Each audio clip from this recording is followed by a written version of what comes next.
अच्छा, एक और चीज़ भी आपको पता होनी चाहिए, एग्ज़ाम्स में जो मतलब छोटी क्लासेस लेवल तक यानी अप टू 12th तक जो है, आम तौर पे ना तो फिगर वाले प्रॉब्लम्स आते हैं, न्यूमेरिकल्स आते हैं पेपर में, और ना ही बहुत बड़ी स्टेटमेंट्स वाली, यानी कि जिनकी स्टेटमेंट बुक के लिहाज से बड़ी हो। यहाँ पे आपको स्क्रीन पे तो शायद सिर्फ 2 लाइन शो हो रही होंगी, क्योंकि ये कंप्यूटर में, लैपटॉप में प्रिंट हुआ है, यूज़ हुआ है, लेकिन जब वो हैंड राइटिंग के साथ हो या जो पेपर में होता है तो बाज़ दफ़ा ये छोटी प्लेस उस पर पेज छोटा होता है, यहाँ पे स्क्रीन की जो है ना विड्थ ज़्यादा है, तो इस वजह से ये 2 लाइन्स है, वहाँ पे ये 3 से 4 हो सकते हैं। तो आम तौर पे 3 से 4 लाइन्स वाले क्वेश्चन जो होते हैं वो एग्जामिनर पेपर में देता ही नहीं है, उन्हें वो स्किप कर देते हैं।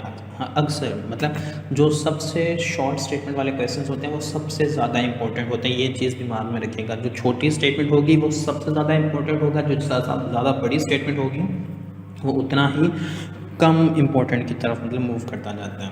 तो यहाँ पे है वर्नियर कैलिपर से रिलेटेड क्वेश्चन आया हुआ है। ऑन क्लोजिंग द जार्स of a vernier callipers, zero of the vernier scale is on the right of its main scale. जो वर्नियर स्केल है वो ज़ीरो से राइट साइड पे है, मेन स्केल का जो है ना zero of the vernier scale, vernier calliper पे जो मेन स्केल का ज़ीरो है वो मेन स्केल की राइट साइड पे जा रहा है, ठीक है। तो such that the division, fourth division of its vernier scale coincides with the one of the main scale division. तो फोर्थ डिवीजन जो है ना वर्नियर स्केल की वो कोइंसाइड्स कर रही है मेन स्केल डिवीजन के साथ। अब पूछ क्या रहा है, find its zero error and zero correction. अच्छा, यहाँ पे देखा जाए तो डाटा में सिर्फ हमें ये दिया गया कि कौन सी डिवीजन मिल रही है, तो आपको इसका लीस्ट काउंट जो है ना वो याद होना चाहिए।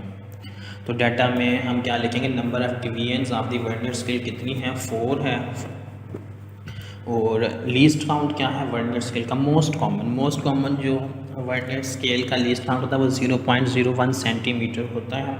तो ये चीज़ आपको याद होनी चाहिए।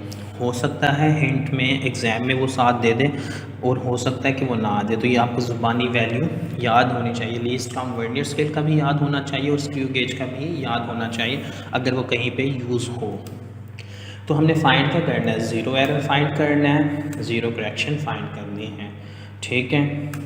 तो कैलकुलेशंस पे डायरेक्ट आ जाएंगे क्योंकि इसमें भी कोई ख़ास फार्मूले वाला चक्कर नहीं है। तो ज़ीरो एरर किसके इक्वल होता है, number of division multiply by least count, यानी कितना एरर है कि वो जो उसके डिवीजन्स आके हैं राइट साइड पे उसे लीस्ट काउंट से मल्टीप्लाई करेंगे तो इतना ज़ीरो एरर होगा। तो यहाँ पे 4 मल्टीप्लाई बाय 0.01 सेंटीमीटर, तो ज़ीरो एरर जो है वो आ जाएगा 0.04 सेंटीमीटर, ठीक है। अब साथ ही as zero of the vernier scale is to the at the right side of the zero of the main scale.